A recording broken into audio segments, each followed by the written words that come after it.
Hı. Ne olmuş bugün Muhammed? Yakışıklı.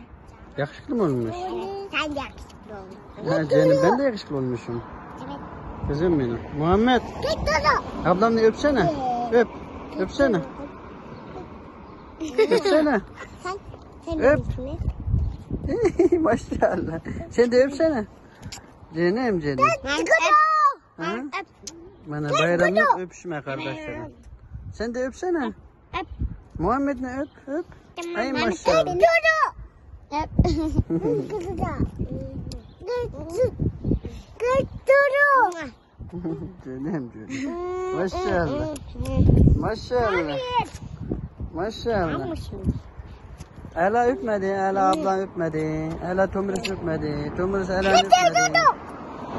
Ha canım, maşallah bana bayram. Güzel bayram. Öp.